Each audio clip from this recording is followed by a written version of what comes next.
My dear students of class 12, Dikshit classes में आपका बहुत बहुत स्वागत है।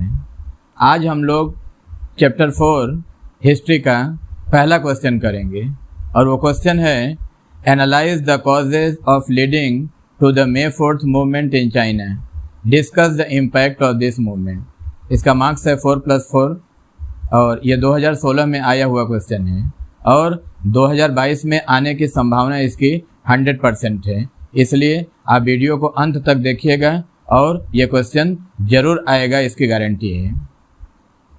चलिए फिर आंसर की शुरुआत करते हैं। Introduction. The background of the May 4th movement of 4 May 1919 was formed a cultural upsurge in China।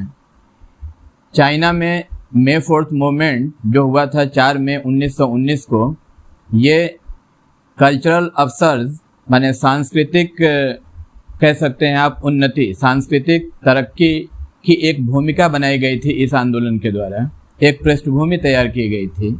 Some Chinese intellectuals, कुछ चाइनीज बुद्धिमान या बुद्धिजीवी वर्ग, उन लोगों ने क्वेश्चन उठाया था, question the relevance of the political and cultural tradition of China. China में जो भी राजनीतिक और सांस्कृतिक प्रथा या रीति रिवाज जो बोलिए जो लंबे समय से चला आ रहा था, उसके ऊपर क्वेश्चन उठाया गया था इन चाइनीज इंटेलेक्चुअल्स के द्वारा। उन लोगों ने तमाम तरीके के क्वेश्चन किए थे इसकी प्रासंगिकता को लेकर के, इसकी सच्चाई को लेकर के। They realise that if a new and powerful China was to be created then the existing tradition shall have to be done away with. उनका ऐसा मानना था कि अगर हमें एक नया और शक्तिशाली चाइना बनाना है तो ये जो एग्जिस्टिंग ट्रेडिशन है, मतलब जो ट्रेडिशन चल रहा है, जो वर्तमान में है अभी, उसको shall have to be done away with, उसको हमें किसी भी तरीके से समाप्त करना पड़ेगा। Mere abolition of monarchy in China will not solve the problem of the country. सिर्फ मोनार्की चाइना से हटा दिया जाए, माने राजतंत्र को चाइना से हटा दिया जाए और चाइना की सारी समस्या समाधान हो जाए, ऐसा नहीं है। उनका ऐसा मानना है कि सिर्फ राजतंत्र को हटा देने से ही चाइना की सारी समस्याओं का समाधान नहीं हो पाएगा, हमें कुछ और सोचना है। उसके बाद अगली हेडिंग देंगे आप लोग, causes of the May 4th movement. May 4th movement के क्या कारण थे? The cultural revolution of the early 20th century augmented the growth of Chinese nationalism. जो सांस्कृतिक क्रांति जो चाइना में 20वीं शताब्दी के स्टार्टिंग में जो शुरू हुई थी, इसने चाइनीज नेशनलिज्म यानी चाइना के राष्ट्रवाद को और भी आगे बढ़ाया। Point number B, the cultural revolution instilled among the young scholars the daring to question everything. The cultural revolution, ये जो सांस्कृतिक क्रांति थी, ये इंस्टिल्ड मतलब होता है पैदा करना, दिमाग में बैठा देना। ये जो कल्चरल रेवोल्यूशन हुआ था, ये चाइना के जो युवा स्कॉलर थे, स्कॉलर में आप माने विद्वान, छात्र, कोई भी पढ़ा लिखा व्यक्ति मान सकते हैं आप, उन लोगों ने ये साहस जुटा पाया, ये हिम्मत दिखाने का काम किया कि वो हर चीज़ पे क्वेश्चन उठाना शुरू किए, टू क्वेश्चन एवरीथिंग। माने जो कुछ भी उन दिनों चाइना में घटित हो रहा था, उसके ऊपर इन स्कॉलर्स, युवाओं के द्वारा क्वेश्चन उठाए जाते थे। क्या हुआ, कैसे हुआ, किस तरह हुआ। They were not prepare to accept anything, वो इस बात को मानने के लिए कतई तैयार नहीं थे, only because of its continue tradition. सिर्फ इस बात पे कि ये कंटिन्यू ट्रेडिशन है, मतलब पीढ़ी दर पीढ़ी चली आ रही है, ये पुरानी प्रथा है, ये पुरानी रीति रिवाज है, इस बात पे वो मानने को तैयार नहीं थे। उन्हें साइंटिफिक रीज़न चाहिए था कि अगर हो रहा है तो क्यों हो रहा है। This attitude pave the way for the May 4th movement. और यही एटीट्यूड जो था यंग स्कॉलर्स का, इसने रास्ता प्रशस्त किया, रास्ता बनाया May 4th मूवमेंट का। Point number C, the Chinese intellectuals always thought, Chinese बुद्धिजीवी वर्ग हमेशा इस बात को सोचा करते थे that the treaty of Versailles 1919 cause serious damage to the interest of the country. उनका ऐसा मानना था कि वर्साई की संधि जो 1919 में की गई थी, हमारे देश के हित के लिए माने गहरी क्षति पहुंचाई गई थी इस ट्रीटी माने संधि, इस संधि के द्वारा। मतलब उनका ऐसा मानना था कि वर्साई की संधि के चलते हमारे देश में सीरियस डैमेज हुआ है। That is the reason why there was a tremendous upsurge against the treaty of Versailles. यही कारण था कि वर्साई की संधि को लेकर के पूरे देश में बहुत बड़े मात्रा में, बहुत बड़े पैमाने पे आंदोलन हुए थे। Point number D, industries started coming up in China after the world war first. प्रथम विश्व युद्ध के बाद ट्रेड और इंडस्ट्रीज चाइना में धीरे धीरे आना शुरू हो गई थी। This resulted in the emergence of new social classes like bourgeoisie and working class. माने प्रथम विश्व युद्ध के बाद जिस तरीके से चाइना में इंडस्ट्रीज आना शुरू हुआ, जिसका जो रिजल्ट हुआ कि emergence of new social classes, माने नए सामाजिक वर्ग बनना शुरू हुए।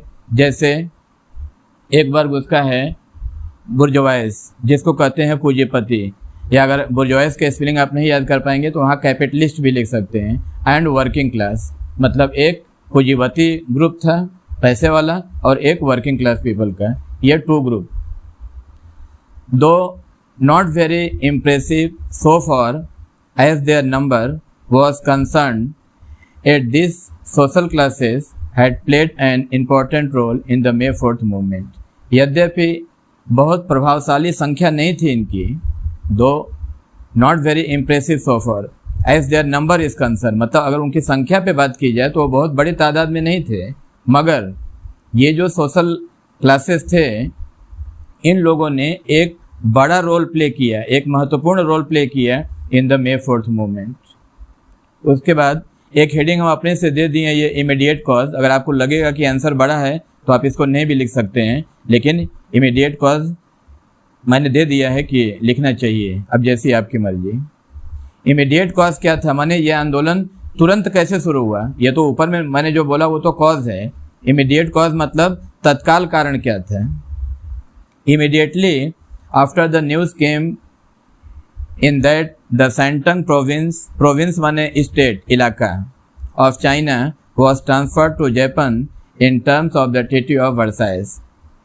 वर्साई की संधि के शर्तों के आधार पे चाइना का एक प्रोविंस, एक इलाका जिसका नाम था सैंटंग, उसको जापान को दे दिया गया। ये खबर जैसे ही लोगों को पता चली, आंदोलन स्टार्ट हो गया। The Chinese youth burst out in open condemnation of the treaty। China के जो युवा स्कॉलर थे, जो स्टूडेंट थे, खास करके छात्रों ने बढ़ चढ़ के इस आंदोलन में हिस्सा लिया और उन लोगों ने इस संधि की पुरजोर निंदा की और ये एक बड़े आंदोलन के रूप में शुरुआत हो गई। On 4 May 1919 about 5000 माने 4 मई 1919 को लगभग 5000 students of Peking University meet in an assembly माने एक सभा, माने पेकिंग यूनिवर्सिटी के लगभग 5000 स्टूडेंट असेंबल हुए एक जगह एंड कंडेम्ड, और उन लोगों ने निंदा की द चाइनीज डिप्लोमेट मतलब होता है कूटनीतिज्ञ, राजनयिक, जो लोग ये कूटनीति बनाते हैं, माने एक देश दूसरे देश के संग कूटनीतिक व्यवहार जो करता है लेन देन का, उसकी एक जो परफॉर्मा तैयार किया जाता है, उनको डिप्लोमेट्स कहते हैं। Even the diplomats houses came under fire, यहाँ तक कि डिप्लोमेट्स के माने राजनयिकों के घरों को आग लगा दिया गया। The students went on an unprecedented strike that was soon joined by businessman, workers and other people of different social level. स्टूडेंटों का जो आंदोलन था वो अनप्रेसिडेंटेड मतलब जितना अभूतपूर्व, बेमिसाल, जितना हम सोचे थे उससे ज़्यादा। और ये जो हड़ताल था, अनप्रेसिडेंटेड स्ट्राइक मतलब अभूतपूर्व हड़ताल जो स्टूडेंट के द्वारा किया गया, ये इतनी तेज़ी से चाइना में फैल गया कि बहुत जल्द बिजनेसमैन, वर्कर्स और भी डिफरेंट सोशल लेवल के लोगों ने इसको ज्वाइन किया। फिर अगला हेडिंग देंगे impact of the May 4th movement, may 4th movement का क्या असर पड़ा, क्या प्रभाव पड़ा। The intensity of the movement impacted the Chinese people at large, इस आंदोलन की जो तीव्रता थी उसका असर चाइनीज पीपल पे बड़े रूप में पड़ा। The result of the movement may be summed up in the following words, और ये नीचे दिए गए कुछ पॉइंट हैं ए से लेके जी तक, इसमें उन तमाम कारणों को बताया गया है कि क्या क्या प्रभाव पड़ा था। पहला पॉइंट है, it may be said that the intensity of the movement made the foreign authorities realise that it was urgently needed to remedy the wrong done to the China. ऐसा माना गया है, ऐसा कहा जाता है कि आंदोलन की जो तीव्रता थी, माने आंदोलन की जो तेजी थी, उसको देख करके फॉरेन अथॉरिटीज माने विदेशी प्राधिकारी वर्ग जो थे उन लोगों ने इस बात को रियलाइज़ कर लिया कि बहुत जल्द, अर्जेंटली मतलब तत्काल, तुरंत कुछ ऐसी व्यवस्था की जाए, कोई ऐसा उपाय किया जाए जिससे जो भी चाइना के संग गलत किया गया है, wrong done to be Chinese, माने जो भी चाइना वालों के संग गलत किया गया है उसको तत्काल सुधार किया जाए। दिस रियलाइजेशन, और ये एहसास जो था, let the big parts of Europe to convene the Washington conference 1921-1922, और ये रियलाइजेशन ही था कि यूरोप की जो बड़ी शक्तियाँ थीं उन लोगों ने तुरंत इमीडिएट वाशिंगटन कॉन्फ्रेंस बुलाया 1921-1922 में, इसमें सुधार लाने के लिए। Point number B, the May 4th movement pave the way for modernisation of China. May 4th आंदोलन ने एक रास्ता प्रशस्त किया चाइना के आधुनिकीकरण के लिए कि किस तरीके से चाइना को आधुनिक बनाया जाए। Beginning of modernisation in China commences from that time, और इसी समय से ही, माने 4 मई जब से ये शुरू हुआ था ये आंदोलन, उसके बाद से ही चाइना में मॉडर्नाइजेशन शुरू हो गया, यानी इसकी शुरुआत मानी गई है। Point number C, the May 4th movement also made the beginning of the students and workers movement in China, और यही वो मूवमेंट था जिसके बाद से इस चीज़ की भी शुरुआत हो गई कि स्टूडेंट्स और वर्कर का मूवमेंट भी चाइना में होता रहा। माने यह पहली बार हुआ था और उसके बाद फिर आगे भी होता रहा। Point number D, from this time a section of Chinese intellectuals had attracted to Marxism, और यही वो समय था जिसमें चाइनीज बुद्धिजीवियों का एक धड़ा, माने एक भाग अट्रैक्ट हो गया मार्क्सवाद की तरफ। मार्क्सिज्म माने मार्क्सवाद की तरफ आकर्षित हो गया। मार्क्स की जो नीतियाँ थी वो उन्हें अच्छी लगने लगी। They gradually felt that the ills of the country could be remedied by following a socialist course, और उन लोगों ने धीरे धीरे ये महसूस किया कि हमारे देश की जो बुराइयां हैं उसको ठीक किया जा सकता है समाजवादी कार्य प्रणाली के द्वारा, माने समाजवाद के रास्ते पे चल करके ही उन बुराइयों को दूर किया जा सकता है। Point number E, may 4th movement paved the way for spread of general education among the Chinese people। May 4th movement ने ये भी रास्ता प्रशस्त किया कि जनरल एडुकेशन माने व्यापक शिक्षा सबको पहुंचाई जाए पूरे चाइना में। Point number F, the May 4th movement made it clear that the people of the country wanted their nation to earn international prestige side by side with internal reforms.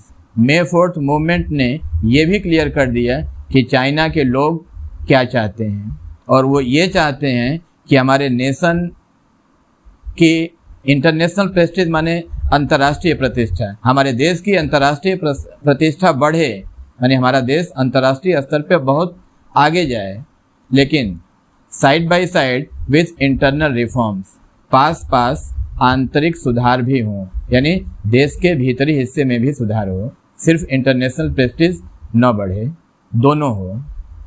Point number जी, और ये last point है, it has been rightly pointed out by Fairbank के द्वारा ठीक ये कहा गया है that henceforth nationalism and anti imperialism seemed interlinked। अब से, यानी जब से ये आंदोलन हुआ May 4 का, उसके बाद से, यानी भविष्य में चाइना में नेशनलिज्म और एंटी इम्पेरियलिज्म माने राष्ट्रवाद और साम्राज्यवाद का विरोध, ये दोनों इंटरलिंकेड रहेगा, माने एक दूसरे से जुड़ा रहेगा। यानी हम राष्ट्रवाद को बढ़ावा देंगे और साम्राज्यवाद का विरोध करेंगे। लेकिन दुख के साथ कहना पड़ता है कि आज भी चाइना साम्राज्यवाद का ही बढ़ावा देता है, साम्राज्यवाद वो छोड़ा नहीं है अभी। ओके, थैंक्स, मिलते हैं अगले वीडियो में।